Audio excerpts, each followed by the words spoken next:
participantes, un cordial saludo de parte del ICJ, el Instituto de Capacitación Jurídica. El día de hoy presentaremos la charla magistral titulada La necesidad de los programas de compliance y libre competencia ante los nuevos delitos vigentes, organizado con el prestigioso Estudio Muñiz, específicamente con el área de competencia, barreras burocráticas, consumo y dumping. El día de hoy nos acompañan el doctor Perino Stucchi, quien es socio senior, el doctor José Antonio Besada, quien es socio, y el doctor Rodrigo Peláez y Panaqué, asociado senior. En esta oportunidad, daré a presentar a los tres expositores que nos acompañan y ya se encuentran en la plataforma Zoom. El doctor Perino Stucchi es abogado y socio senior del Estudio Muñiz. Es decano de la Facultad de Derecho y Ciencia Política de la Universidad Norbert Wiener. Ex gerente legal del Indecopi y superintendente adjunto de la Superintendencia de Mercado de Valores y funcionario internacional de la Comunidad Andina. Es regidor metropolitano de Lima. El doctor Perino Stucchi cuenta con un máster en Derecho por la Universidad de La Coruña, un máster en Derecho de la Empresa y Justicia por la Universidad de Valencia en España. Es magíster en Derecho de la Empresa con mención en Derecho de Mercado por la Universidad Peruana de Ciencias Aplicadas.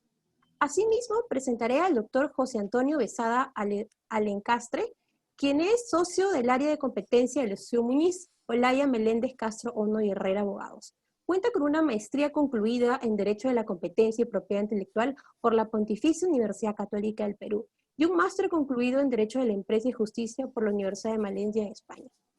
Asimismo, el doctor Rodrigo Peláez y Panaqué, que también ya se encuentra en la plataforma Zoom, quien ya ha dictado en diferentes congresos y seminarios, incluso eventos académicos que organiza nuestra institución.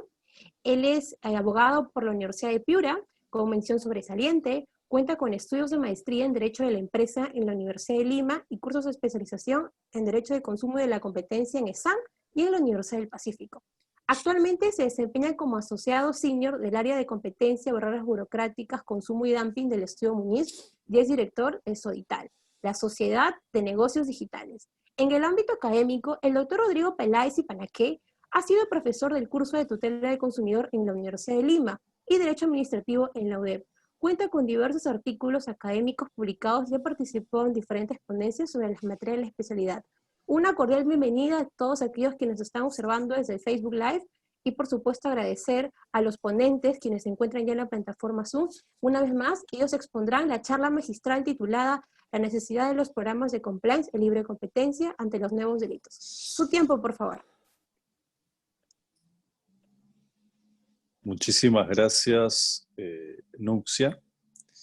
Pues queremos agradecer naturalmente al Instituto de Capacitación Jurídica, el ICJ. Conocemos de su actividad destacada en la formación profesional continua de abogados y abogadas.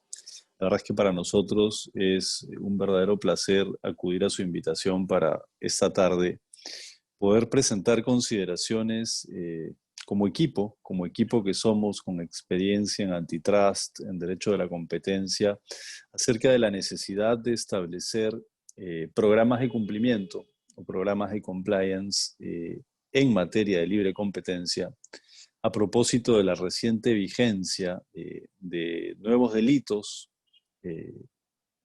que castigan el abuso de posición de dominio y las colusiones horizontales y verticales, por un lado, además de castigar como delitos a las conductas llamadas especulación y acaparamiento.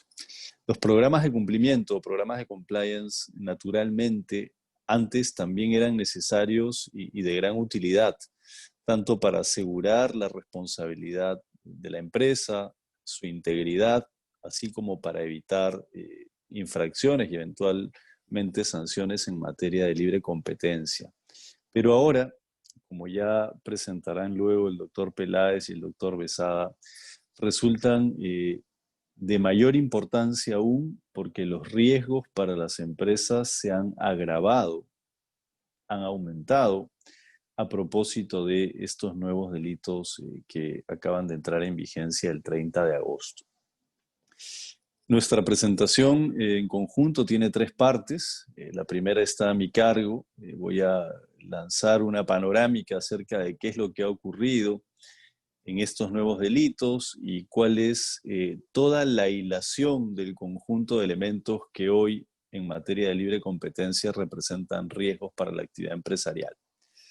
En la segunda parte, el doctor Rodrigo Peláez va a presentar ya un aterrizaje específico sobre estos nuevos delitos para, en la tercera parte, el doctor Besada presentar los contornos fundamentales de un programa de cumplimiento o de compliance. Así que en ese plan de vuelo, pues inicio yo.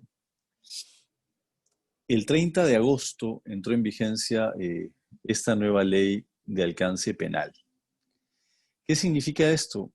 Que esas conductas de abuso de posición de dominio, esas conductas de colusión horizontal que pueden implicar cárteles de precios o cárteles para repartirse clientes, mercados o licitaciones entre competidores, todas estas conductas naturalmente prohibidas, o colusiones verticales, donde en diferentes niveles de la cadena, teniendo uno de los dos niveles, posición de dominio, generen colusiones o acuerdos para restringir la competencia, todas esas conductas sancionables por el INDECOPI desde hace más de 20 años y desde hace 12 años, del 2008, sancionables exclusivamente por vía de procedimiento administrativo, hoy, desde el 30 de agosto de este año, vuelven a tener reproche penal en cabeza de directores, gerentes o representantes que hubieran participado directamente en estas conductas. Es decir,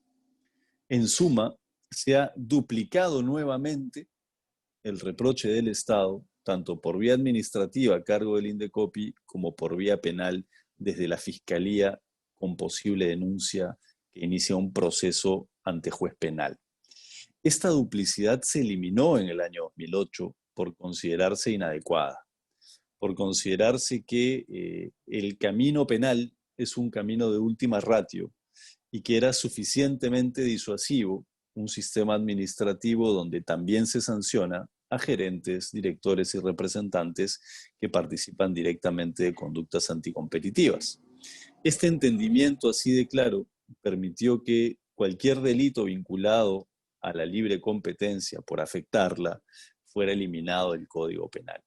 Este retroceso actual, volver al pasado, termina siendo un retroceso irreflexivo cuando uno descubre en los fundamentos de esta nueva ley que el Poder Ejecutivo la observó y el Congreso la aprobó por insistencia, termina entendiendo que esta ley básicamente carece de calidad regulatoria y plantea una serie de dificultades que en esta introducción yo voy a referir. Primero, es una rareza en el mundo que se sancione penalmente los abusos de posición de dominio. ¿Por qué decimos que es una rareza? Porque sí es cierto, hay que reconocerlo, en algunas jurisdicciones se castiga a las personas naturales penalmente que participan directamente en el establecimiento de un cártel. Esas conductas que implican que competidores que deben competir dejen de hacerlo para fijar un precio concertado, usualmente, como es natural en lo indebido, hacia arriba. ¿Por qué? Porque la reprochabilidad o el contenido injusto, evidente de un cártel es innegable, ¿no? Allí donde las empresas indudablemente se ponen de acuerdo para dejar de competir, terminan con altísima probabilidad lesionando los intereses de los consumidores, de sus clientes, sean intermedios o sean consumidores finales. Pero el caso del abuso de posición de dominio es un asunto un poco más discutible, dependiendo del tipo de análisis que se aplique, dependiendo del rigor para determinar la posición de dominio en determinado mercado relevante, más amplio o más corto. Si es más amplio, el poder usualmente de dominio se reduce, si es más corto, se amplifica. Es decir, hay mayor poder posible de dominio en mercados relevantes más acotados.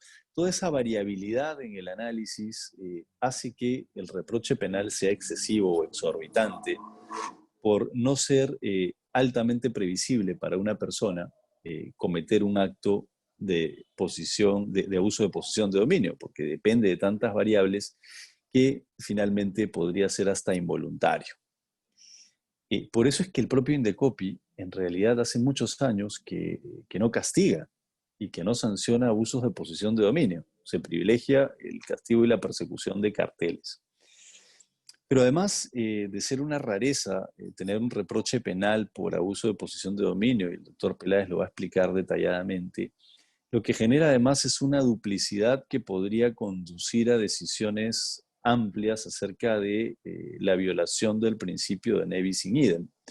Porque si un gerente puede ser acusado en el Indecopi y también por vía penal, la pregunta es, ¿podrán coexistir los dos procedimientos? ¿Alguien podrá sustentar válidamente que se trata de dos bienes jurídicos protegidos distintos? ¿Son dos títulos de imputación diferentes? La verdad es que parece que no. Claramente parece que es exactamente el mismo injusto como título de imputación, es el mismo bien jurídico protegido. Sin embargo, esa discusión no solamente va a fatigar a gerentes y a directores en procesos penales donde ya solo el hecho de estar acusados les impone una pena de banquillo, sino que además va a mantener en incertidumbre cualquier acción administrativa contra personas naturales en el Indecopi. Pero si a eso se le suma que hay un principio en derecho continental y qué duda cabe en el ordenamiento peruano también, que se llama el de prevalencia penal. ¿Qué significa eso? Que los hechos probados en sede penal son hechos que se consideran probados en sede administrativa, pero no viceversa. Es decir, si por ejemplo Indecopi considera que ha ocurrido una conducta, es posible que el Poder Judicial en un proceso penal considere que no. Y si eso ocurre, ¿qué prevalece? Pues prevalece la sede judicial. Y esa prevalencia penal podría terminar desactivando el fundamento de hecho de un caso tramitado ante el Indecopi. O podría ser al revés, ¿no? Que el Indecopi considere que no hay conducta y que la prevalencia penal termine determinando que sí.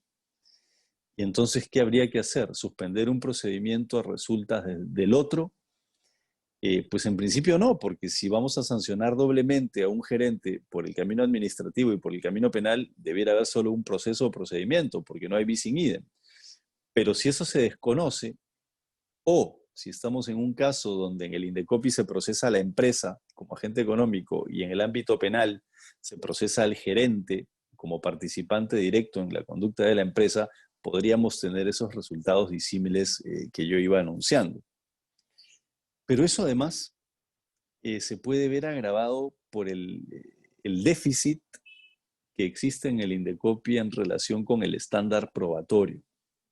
Dicho en simple, cuando en casos donde nuestro equipo ha litigado y otros equipos expertos también lo han hecho, se esfuerza la defensa en decir que un hecho, por ejemplo, una colusión o un cártel, no está probado suficientemente fuera de toda duda, como corresponde a una prueba dura que permite vencer la presunción de inocencia, el Indecopi ha dicho no, aquí eso no importa tanto, porque como no es sede penal, mi exigencia probatoria es menor para vencer la inocencia o para vencer la licitud, que es el nombre de la presunción de inocencia en sede administrativa.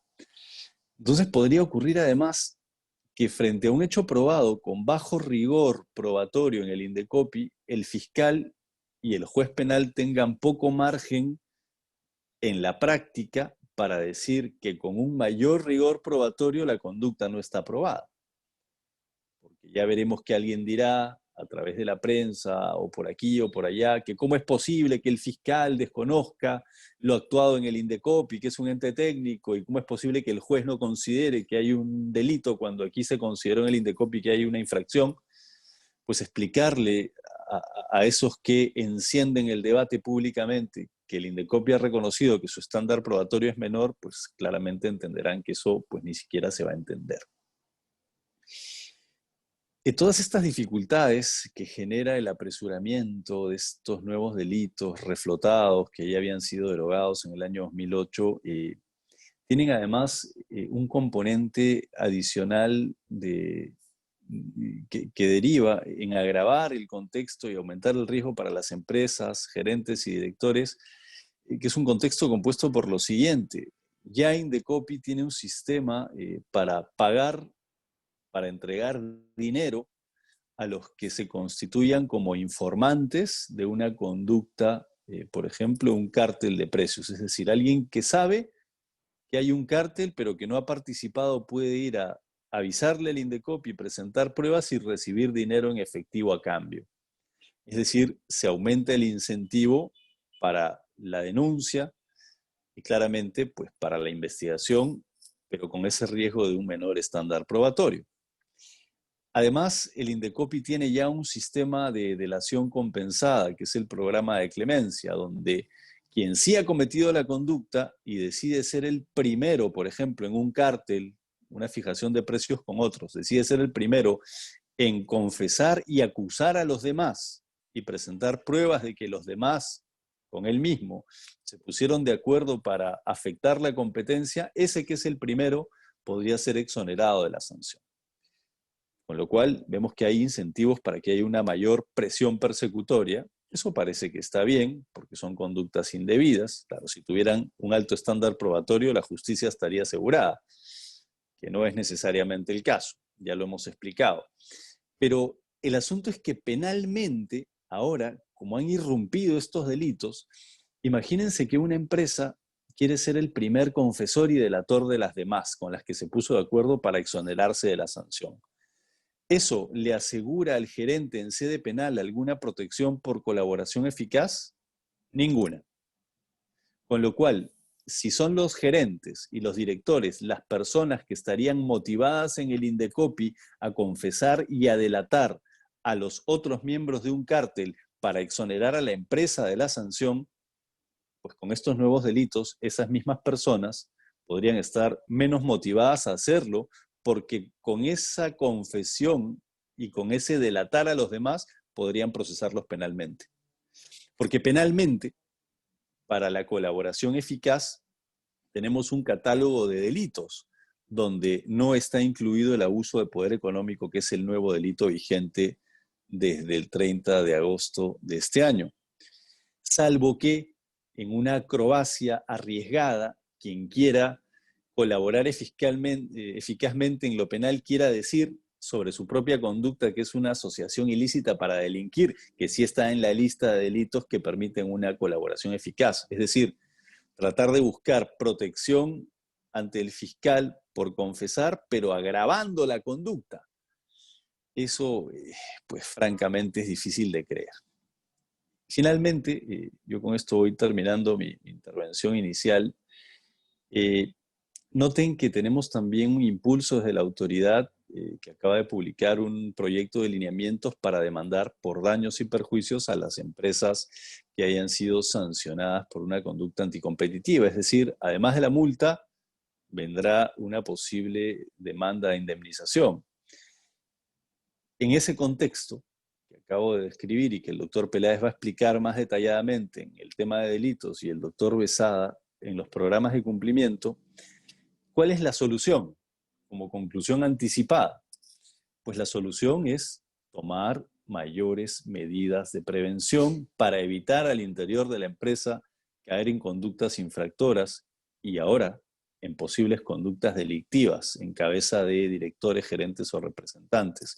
Y esos caminos de prevención son los caminos de los programas de cumplimiento o programas de compliance que el doctor Besada desarrollará.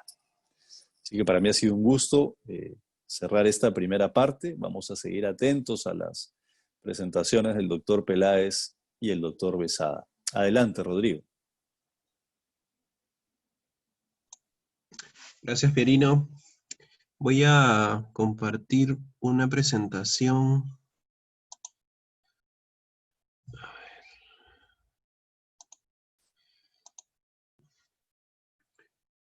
Listo.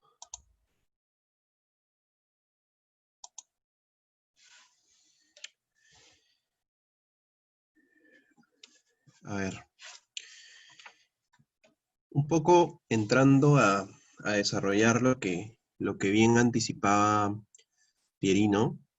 Esto se trata de una ley que demuestra la falta de carácter técnico de la misma, la falta de calidad regulatoria, ¿no? Y que justamente eso se podría entender con el hecho de que fue aprobada prácticamente por insistencia del Congreso, pese a que fue observada, consideramos que bien, por el Poder Ejecutivo, ¿no? En tanto tenía varias inconsistencias, varios puntos vacíos que debían ser desarrollados y explicados en mayor detalle, ¿no? Lo primero que correspondería preguntarnos es si existía realmente la necesidad de esta nueva regulación, ¿no? ¿Se justificaba esta nueva regulación, esta penalización de, de conductas que ya eran sancionadas administrativamente, que ya eran sancionadas en tanto se consideraban como infracciones administrativas y cuya competencia para fiscalizarlas y sancionarlas era de Indecopi? Considero que no existe ninguna evidencia que demuestre que el sistema administrativo de represión de este tipo de conductas anticompetitivas no haya estado funcionando y no haya estado cumpliendo su finalidad preventiva, correctiva y sancionadora. De esta manera, desde el origen, desde un inicio, ya nos damos cuenta de que esta regulación penal no se justificaba, que no había una necesidad que sustentara esta penalización de este tipo de conductas que son más de naturaleza administrativa, ¿no? Dentro de las modificaciones que se introducen a través de esta ley, tenemos la incorporación del delito de abuso de poder económico, ¿no? En el artículo 232 del Código Penal, que establece que el que abuse de su posición dominante en el mercado, ¿no? O el que participa en determinadas prácticas y acuerdos restrictivos, podrá ser sancionado con pena privativa de la libertad no menor de 2 ni mayor a 6 años. Sobre este nuevo artículo 232 del Código Penal, podemos verificar que está criminalizando las principales conductas anticompetitivas que ya se encontraban previstas en el Decreto Legislativo 1034, que aprueba la Ley de Represión de Conductas Anticompetitivas, ¿no? Como son, primero, el abuso de posición de dominio, y segundo, los acuerdos restrictivos de la competencia, prácticas colusorias, horizontales y verticales. Lo primero, como ya lo iba adelantando Pierino, sobre el abuso de posición de dominio, es raro, es extraño, que se sancione penalmente el abuso de posición de dominio. De hecho, la tendencia mundial es que no se penalice este tipo de conductas. ¿Y por qué? Por la sencilla razón de que estas conductas corresponden a casos complejos de una naturaleza técnica bastante compleja, ¿no? En los cuales es necesario realizar un mayor análisis legal y económico. ¿Por qué? Porque en muchos de estos casos se pueden presentar eficiencias que lo justifiquen, implica un análisis del mercado relevante, entonces implica una expertise, ¿no? Que justamente lo tiene en el caso peruano la agencia de competencia, y que no necesariamente lo va a tener un juez penal ahora que se han penalizado este tipo de conductas, ¿no? Por otro lado, también se criminalizan los acuerdos restrictivos de la competencia, las prácticas colusorias horizontales y verticales, ¿no? Este tipo de prácticas sí tienen un mayor efecto negativo en la competencia y sobre los consumidores, y son moralmente reprochables, ¿no? De hecho, las agencias de competencia en el mundo, incluyendo el Indecopi en Perú, tienden a orientar sus esfuerzos a perseguir y sancionar los acuerdos restrictivos de la competencia, las prácticas colusorias horizontales y verticales. No, pues en comparación con los abusos de posición de dominio, estos últimos tienen un mayor efecto negativo. ¿Qué sucede con la penalización de estas conductas? Primero, que se genera una doble penalización de los cárteles y también una doble penalización del abuso de posición de dominio. ¿Qué nos dice la Ley de Represión de Conductas Anticompetitivas sobre el abuso de posición de dominio? ¿No? Nos señala que existe abuso de posición de dominio cuando un agente económico que ostenta una posición dominante en el mercado lo utiliza para restringir indebidamente la competencia. obteniendo beneficios para sí mismo y perjudicando a los competidores. Es decir, no se sanciona el hecho de tener posición de dominio en un determinado mercado, sino el ejercicio abusivo de dicha posición, ¿no? Lo cual afectaría a la competencia y generaría un beneficio para la empresa con posición de dominio y afectaría a la competencia respecto a los demás agentes económicos.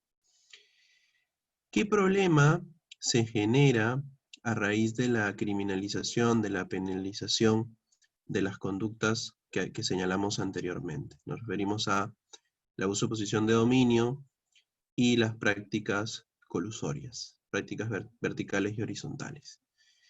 El principal problema respecto a las prácticas colusorias horizontales y verticales es que se va a terminar afectando la principal herramienta que tiene el Indecopi para la detección de cárteles, que es el programa de clemencia. ¿Y por qué? Porque ya no va a haber ningún incentivo, en tanto no va a generar ninguna consecuencia de exoneración penal, el hecho de acogerse a un programa de clemencia, el hecho de brindar información a la autoridad administrativa, reconocer responsabilidad, brindar información relevante para que se sancione un determinado cártel, una determinada práctica colusoria horizontal o vertical, ¿no? Finalmente, va a haber una tendencia a que se dé una colaboración eficaz en sede penal, ¿no? En detrimento de acogerse al programa de clemencia que venía funcionando y adecuadamente en el Indecopi. ¿Cuál es el problema con la colaboración eficaz en sede penal? Que la colaboración eficaz en sede penal no es para todos los delitos, sino que es específicamente solamente para algunos delitos que están establecidos expresamente en la norma penal. Uno de los riesgos que genera la criminalización de estas conductas administrativas, de estos supuestos previstos anteriormente como infracciones administrativas, es el hecho de que se puede dar una posible doble sanción. De esta manera, se afectaría el principio de non bis in idem. ¿De qué manera? Por el hecho de que una persona, por la misma conducta, va a ser sancionada 2 veces. ¿Por qué? Porque esta misma conducta va a calificar como una infracción administrativa y además también como un delito penal, ¿no? Sabemos justamente que por este principio, antes citado de non bis in idem, nadie puede ser sancionado 2 veces por los mismos hechos. Por otro lado, se incorporan, ¿no?, al Código Penal el artículo 233, que es el delito de acaparamiento, ¿no? Se establece que aquel que provoque escasez o desabastecimiento de bienes y servicios esenciales, mediante la sustracción o acaparamiento, ¿no?, con la finalidad de alterar los precios habituales en su beneficio, podrá ser reprimido con pena privativa de la libertad, que podría ir hasta los 6 años. Este delito, este nuevo delito de acaparamiento, implica un control de precios en el marco de una economía social de mercado. Sí, ¿no? De hecho, en la Constitución Política se establece que el régimen económico aplicable al ordenamiento peruano es la economía social de mercado. Una economía social de mercado donde no hay control de precios, donde los precios se fijan en función de la oferta y la demanda. En este caso, a través de la penalización e incorporación de nuevos delitos antes no previstos, se está realizando un control de precios, lo cual es contradictorio con una economía social de mercado. Por otro lado, también se incorpora un delito de especulación y alteración de pesos y medidas, ¿no? Se señala en el artículo 234 del Código Penal que el productor, fabricante, proveedor o comerciante que incremente los precios de los bienes esenciales habituales, ¿no?, sin sustentar una real estructura de costos, ¿no?, que de tal manera que se afecte el correcto funcionamiento del mercado, ¿no?, ante una situación de mayor demanda por causas de emergencia, podrá ser sancionado con una pena privativa de la libertad de hasta 6 años, ¿no? Se considera un agravante si es que la especulación se comete durante una situación de estado de emergencia, ¿no?, como la que estamos viviendo en este momento. De esto podemos verificar, una vez más, que se está realizando un control de precios indebido en el marco de una economía social de mercados, donde, como lo señalé antes, no hay control de precios y los precios deben ser fijados en función del propio mercado. Pero además, la influencia de esta nueva ley se extiende también al Código de Protección y Defensa del Consumidor, introduciéndose modificaciones al mismo. Primero, vemos que en la ley 29571, que aprueba el Código de Protección y Defensa del Consumidor, se habla ahora dentro de los derechos de los consumidores, en el literal C, del derecho a la protección de sus intereses económicos, y en particular una protección contra la especulación, acaparamiento en situación de emergencia, debidamente declarados, u otro delito análogo, ¿no? ¿Qué problemas traen esta nueva ley, ¿no? Trae un problema que no debe ser dejado de lado, que es el problema de la falta de imparcialidad, ¿no? Que la decisión del INDECOPI puede terminar condicionando el análisis del fiscal y del juez penal, y de esta manera se afecta la presunción de inocencia que rige los procedimientos administrativos, la presunción de inocencia, perdón, que está establecida constitucionalmente y de la cual se deriva la presunción de licitud, ¿no? Que aplica plenamente en los procedimientos administrativos, ¿no? ¿Y por qué? ¿Por qué se afectaría la imparcialidad del fiscal o del juez penal? Se afectaría su imparcialidad porque probablemente el fiscal o el juez penal va a esperar que la autoridad administrativa resuelva el procedimiento administrativo que se puede dar a la par del proceso penal, ¿no? En cuyo caso ya va a tener un análisis sesgado, ¿no? Va a tener una posición predeterminada, ¿no? Cuando se esperaría una autonomía y objetividad al momento de realizar el juzgamiento de una persona que eventualmente se presuma que haya incurrido en este tipo de delitos, ¿no? Otro problema que genera esta nueva ley es el problema del estándar probatorio, ¿no? De hecho, en los procedimientos en INDECOPI, el estándar probatorio son mucho menos exigentes que en la vía penal, ¿no? De hecho, el INDECOPI en varios de sus pronunciamientos así lo indica, que en base a, por ejemplo, pruebas indirectas, pruebas indiciarias, ¿no? Se puede terminar estableciendo que se ha incurrido en una determinada infracción administrativa y que por ello corresponde la aplicación de una sanción. Sin embargo, en la vía penal esto no es así. En la vía penal es necesario que se dé un mayor estándar probatorio, una prueba directa, ¿no? Justamente porque las sanciones penales involucran penas privativas de la libertad.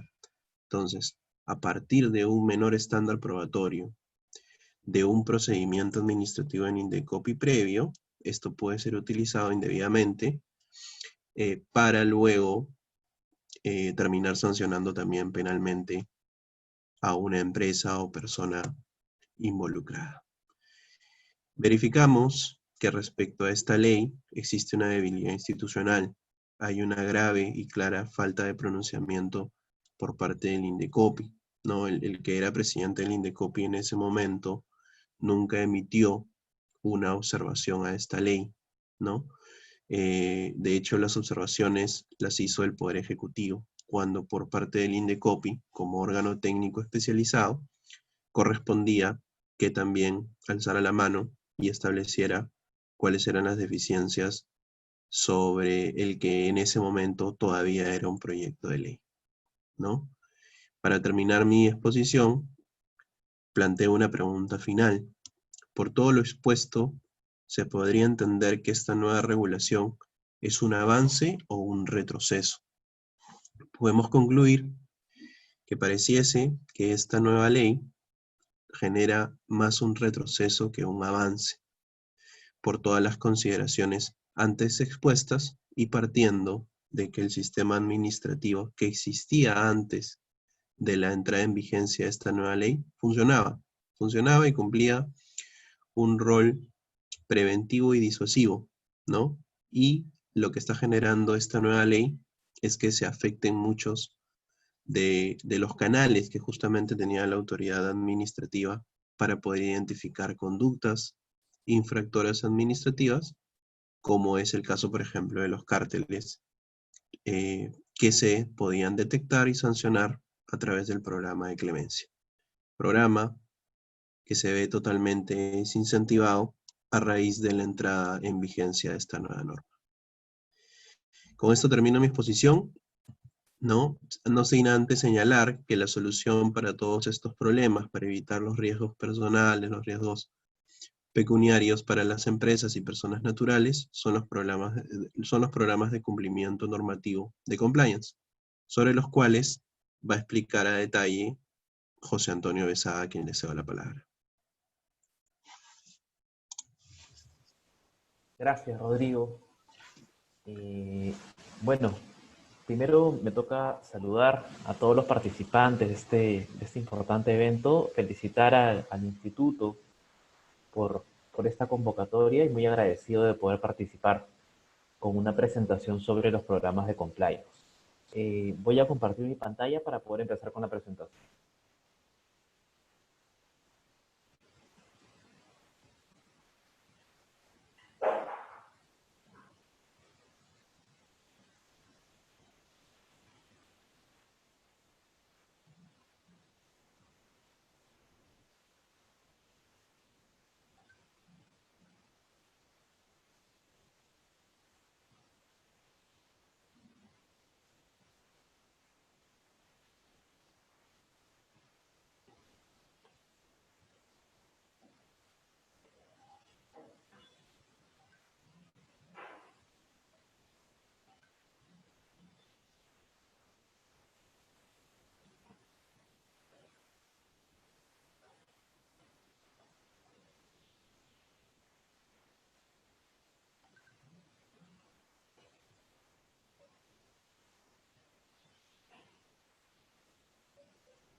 Doctor, en este momento estamos visualizando su material.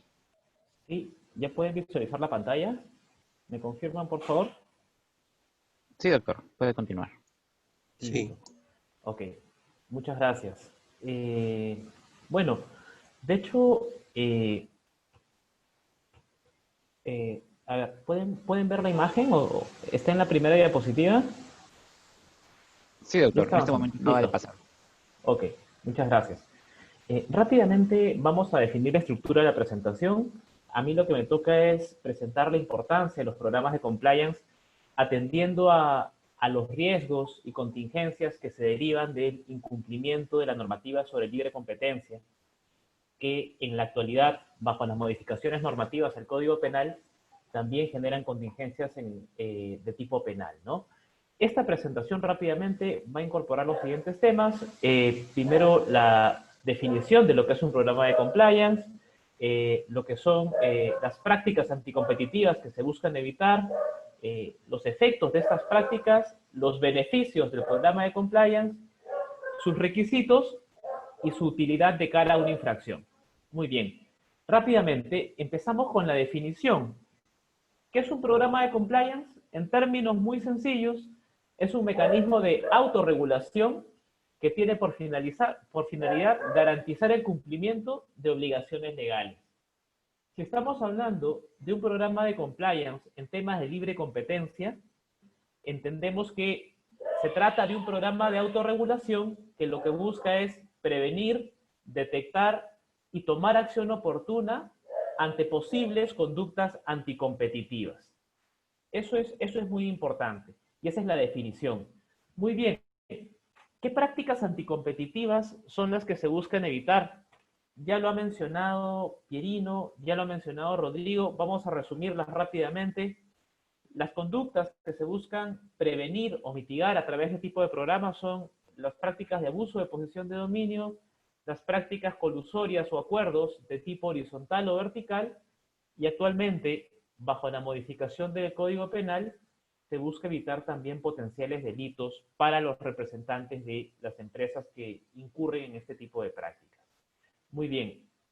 La primera de ellas, cuando hablamos de abuso de posición de dominio, en términos muy sencillos, nos referimos a una empresa que, siendo dominante en el mercado, es decir, una empresa que actúa con independencia de las otras, ya sea por su poder de mercado, por la existencia de barreras a la entrada u otros factores, es una empresa que puede definir los términos y condiciones de la oferta y la demanda. ¿Eso está mal? No. Lo que se considera anticompetitivo es usar esta posición de dominio para restringir la competencia en el mercado.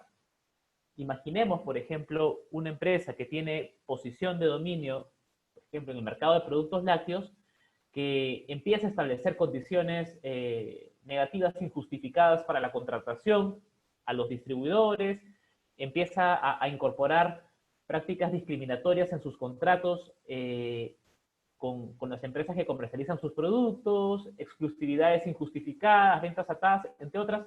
Este tipo de prácticas podrían ser calificadas como abuso de posición de dominio y pues generar una contingencia para la empresa. Pongamos un ejemplo. De hecho, como mencionaba Pierino, no tenemos muchos casos de abuso de posición de dominio en Indecopi, pero eso no significa que no se encuentren previstos en la norma y que la detección de una práctica de este tipo pueda generar contingencias muy altas. Y para eso he traído como ejemplo un caso de la Unión Europea, es el caso Google. En este caso, en este caso puntual, se impuso a Google una multa de 1.49 billones de dólares por uso irregular de posición de dominio en el mercado como intermediario de anuncios de búsqueda en línea. ¿Qué era lo que estaba ocurriendo en este caso? Bueno, Google tenía posición de dominio en el mercado de buscadores, todos lo sabemos, cuando entran a buscar algo, pues entran a Google, colocan la palabra clave y aparece pues la información que necesitan. Google tenía posición de dominio en este mercado. Y cuando las empresas deseaban contratar el servicio de buscador en línea, por ejemplo, una empresa que participe en el mercado de transporte aéreo, decide incorporar una opción de buscador en su página web, en esos casos lo que hacía era aparece publicidad vinculada al buscador.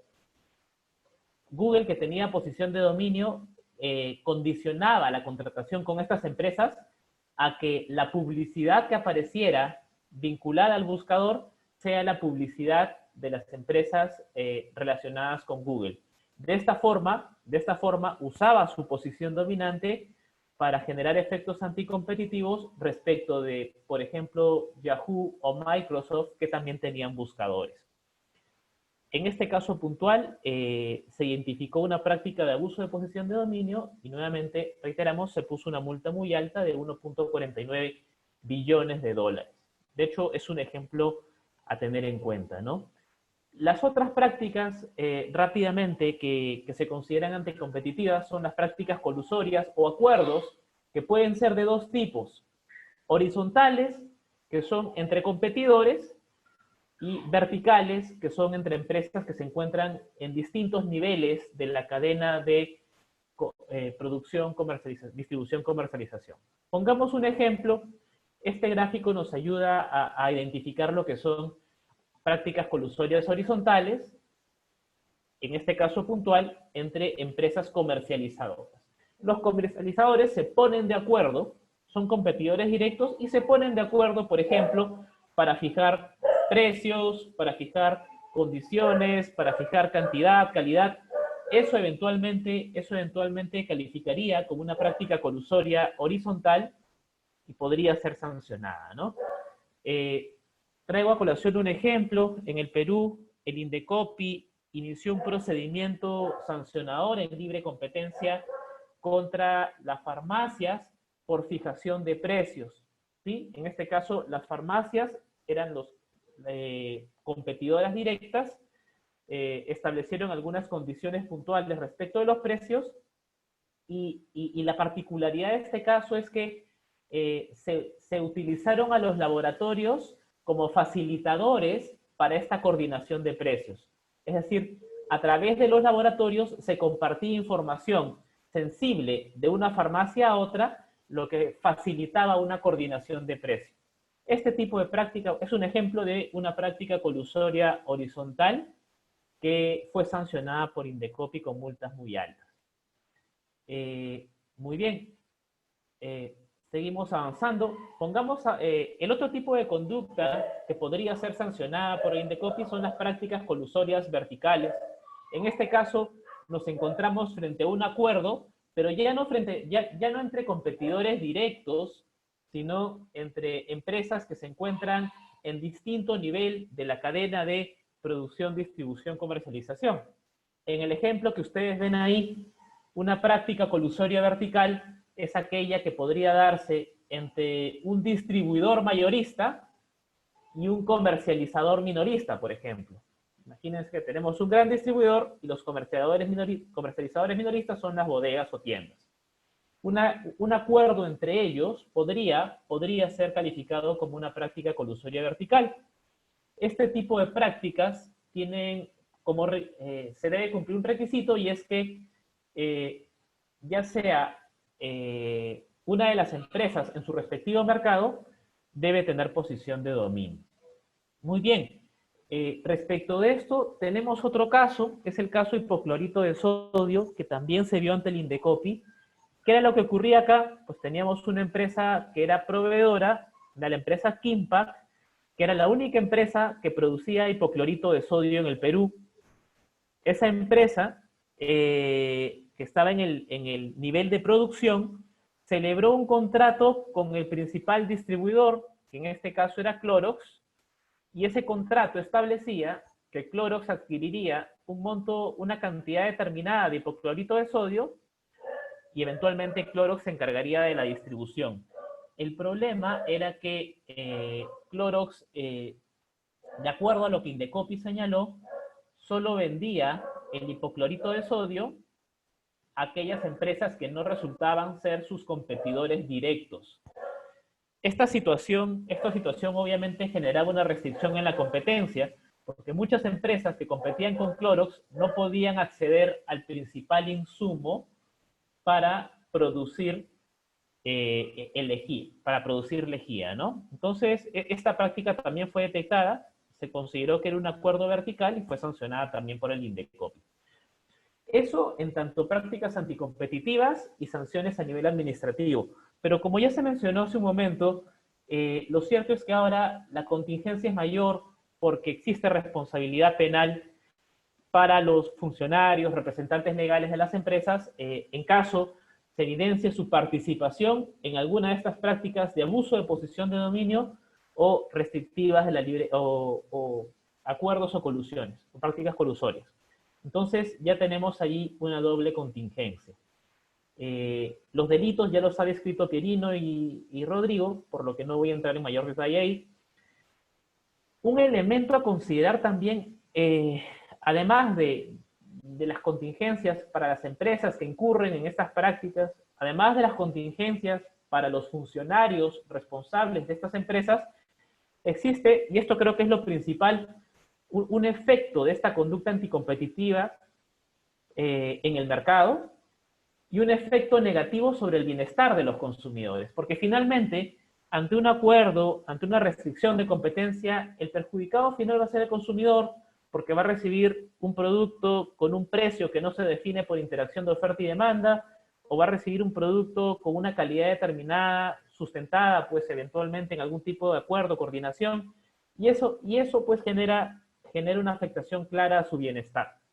Entonces, En este punto ya podemos concluir, en primer lugar, cuáles son los efectos negativos de una práctica anticompetitiva. No solo para quien la comete, sino para el mercado y para los consumidores. Frente a este escenario, pues vale la pena resaltar los beneficios de un programa de cumplimiento. Y los resumimos rápidamente.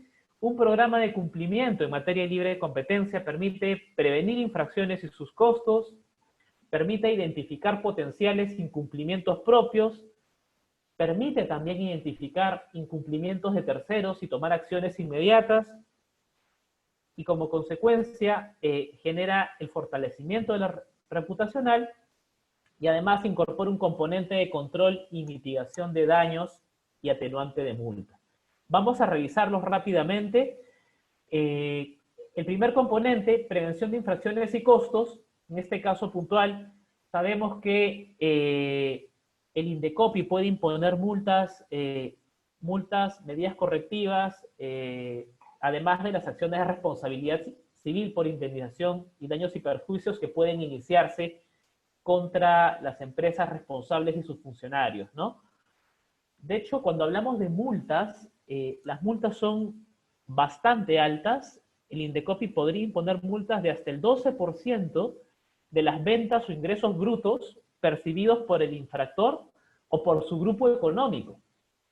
Y en el caso de las personas naturales, las multas podrían ser, es decir, el representante legal, el gerente o el funcionario responsable de la gestión, ejecución o coordinación de la práctica, podrían recibir multas de hasta 100 UITs. Eso, pues, para la persona natural también es un monto sumamente alto. Indecopi también podría ordenar medidas correctivas, como el cese de la conducta, la obligación de contratar, la implementación misma de un programa de cumplimiento o devolución del sobreprecio pagado por los consumidores, si es una práctica colusoria que involucra una fijación de precios, ¿no? Entonces, un programa de cumplimiento permite evitar esto. Es un impacto económico fuerte para la empresa y para la persona natural. Ponemos algunos ejemplos. Hace un momento les explicaba el caso de las farmacias que se pusieron de acuerdo para fijar precios de acuerdo a lo que Indecopi concluyó. En ese caso puntual, las multas en total fueron de aproximadamente 8,9 millones de soles. Imagínense ese tipo de multas que fácilmente pueden sacar del mercado una empresa, ¿no? Ahora bien, ¿qué otro beneficio tiene un programa de cumplimiento? Pues facilita la identificación de potenciales incumplimientos propios, ¿no? En este caso, los funcionarios de una empresa, las personas que se encargan del área comercial, del relacionamiento comercial, pues ante una situación en concreto, pues muchas veces no saben cómo reaccionar o desconocen la potencial contingencia de una actuación puntual. Vamos a ver algunos ejemplos. Imaginemos que las empresas competidoras forman parte de un gremio. En este gremio se reúnen todas las empresas de un sector determinado, todas las empresas que compiten se reúnen una vez por semana en el gremio para tratar temas diversos. Imaginemos que de pronto en una de estas reuniones, como un punto en discusión, se establece que se van a evaluar posibles acciones ante esta situación de pandemia para que los precios no bajen tanto, ¿no? Entonces las empresas dicen, sí, pues estamos teniendo mucho perjuicio, ya no podemos pagar a los trabajadores, vamos a establecer alguna medida que nos permita subir un poco el precio para de esa forma poder cumplir con nuestros trabajadores. Eso, pues, así dicho de manera sencilla no suena tan malo, ¿no? Porque uno podría decir, sí, pues en realidad no lo estoy haciendo por mí, lo estoy haciendo para poder cumplir con mis trabajadores.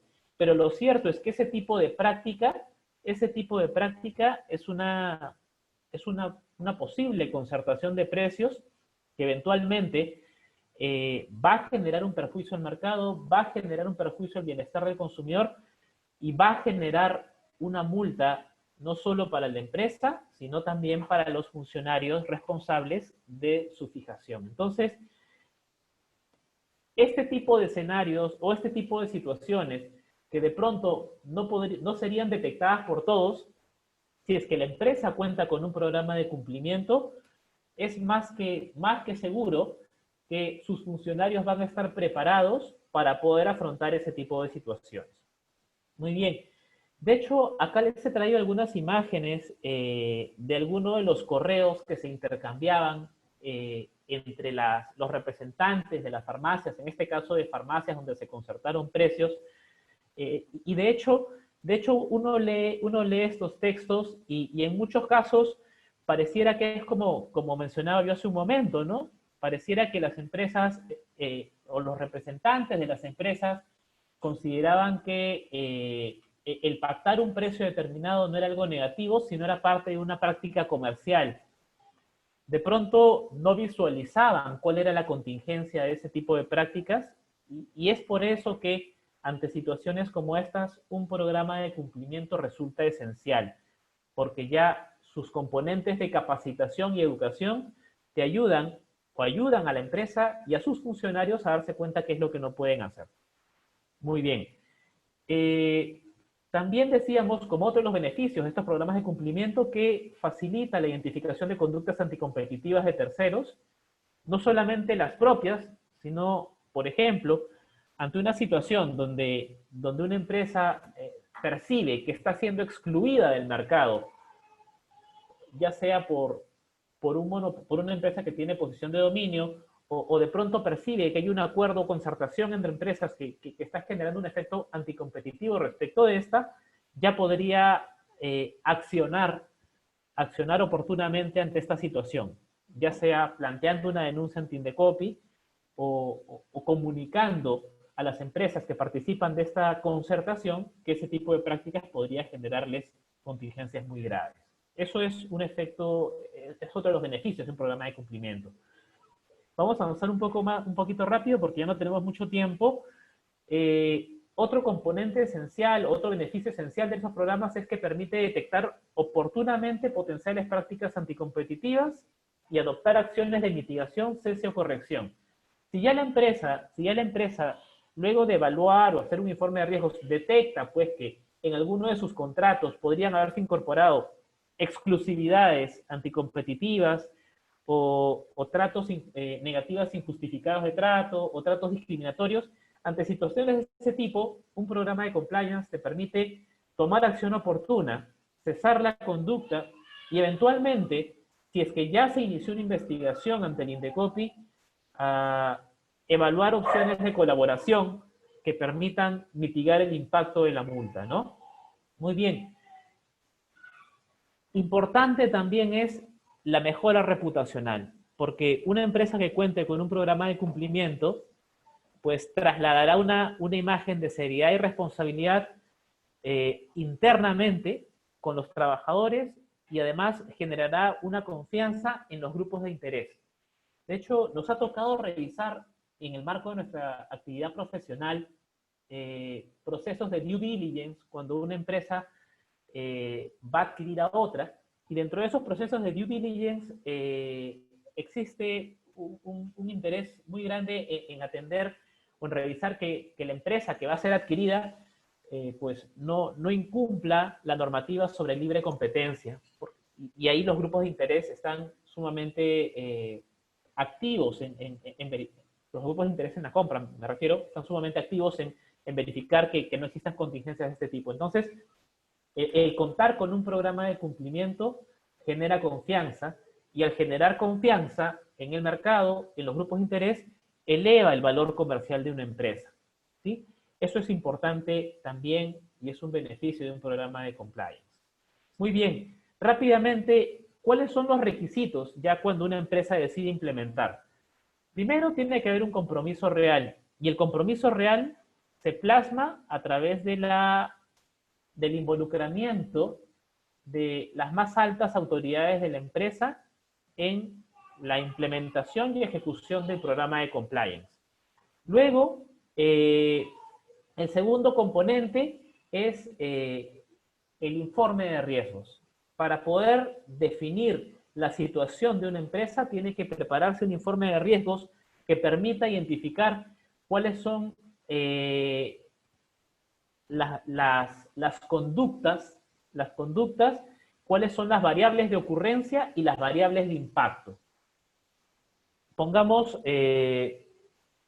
algunos ejemplos. Imaginemos que en este informe de riesgos se detecta que la empresa, pues, es una empresa que tiene posición dominante y que en sus contratos con sus distribuidores está estableciendo, pues, exclusividades injustificadas. Eso calificaría, pues, eventualmente como una conducta de un impacto alto, porque si se detecta que una empresa con posición de dominio establece exclusividades injustificadas en sus contratos, dicha conducta es candidata a, pues, eventualmente recibir una sanción por el INDECOPI, y eso, pues, califica obviamente como una conducta de impacto alto. Entonces, ya en la matriz de riesgos, respecto de esa conducta, se le asignará, pues, el nivel de ocurrencia y el nivel de impacto, y a partir de eso se adoptará una medida de mitigación para poder corregirla. Entonces, decíamos, un programa de compliance debe incorporar un informe de riesgos, debe incorporar protocolos y procedimientos internos, como auditorías y monitoreos, protocolos para reuniones, para determinación de precios, para el manejo de información confidencial, información sensible. Les pongo un ejemplo. En este caso puntual, es un programa de cumplimiento que trabajamos para una empresa donde se incorporó un protocolo o un protocolo con reglas, recomendaciones y ejemplos de actuación en relaciones con competidores. Entonces, cuando las personas del área comercial de la empresa tenían ese documento, ya sabían qué es lo que no podían hacer, ya sabían qué información era qué información sensible era la que no podían trasladar a los competidores, y de esa forma, y qué acuerdos o qué condiciones no se podían establecer de manera concertada, ¿no? De esta forma se mitiga el riesgo. Muy bien. También un programa de cumplimiento incorpora un componente fuerte de capacitación a trabajadores, no solo sobre la normativa, sino sobre las consecuencias de una práctica anticompetitiva, con un enfoque casuístico que les permite entender fácilmente toda esta regulación. Y lo último es el monitoreo constante que debe existir de un programa de compliance, un canal de consultas y denuncias. De hecho, como parte de estos programas se establecen estos canales confidenciales para que puedan presentarse eventuales denuncias internas si es que se detecta alguna práctica anticompetitiva que podría generar un perjuicio a la empresa. El que estará a cargo de este tipo de programas es el oficial de cumplimiento. También se designa un oficial de cumplimiento que se encargará de la ejecución y supervisión del programa. Muy bien, estos son los componentes de un programa de cumplimiento. De hecho, con esto estamos terminando. Solo para, como último comentario, actualmente el incumplir la regulación sobre libre competencia es altamente costoso, no solamente por las multas, no solo por el impacto reputacional, sino actualmente por el riesgo de cárcel que puede existir para los funcionarios de las empresas que puedan estar involucrados en estas prácticas. Ante situaciones de este tipo, hay que tomar medidas de previsión. Y una de esas medidas de previsión, o dentro de las más importantes, se encuentra en estos programas de cumplimiento. Con eso termino. Muchas gracias.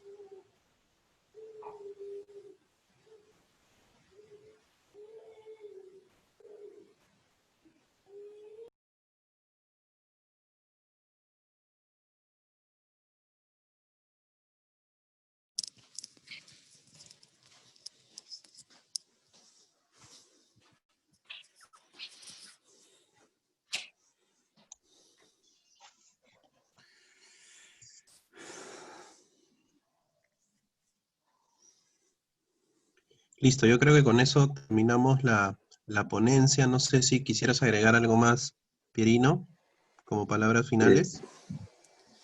No, Rodrigo, en efecto, volver a agradecer al ICJ por esta invitación, a todo nuestro equipo, a quienes contigo y con José Antonio tenemos a cargo el área de competencia, con nuestros demás colegas, estar a disposición de los participantes, que seguro, como nos confirma el ICJ, tenemos estudiantes también para ampliar cualquier aspecto que hayamos presentado que sea de su interés. Nuestras direcciones electrónicas están en la página web de la firma. Gracias a ti, Rodrigo. Gracias, José Antonio. No sé si quieren despedirse también. Yo lo voy haciendo. Gracias a todos. Sí, gracias. Gracias, Espirino. Gracias a todos. Y encantados de poder participar en futuras convocatorias. Saludos. Gracias al instituto. Ya, encantados de poder apoyarlos y hasta otra nueva oportunidad. Hasta luego.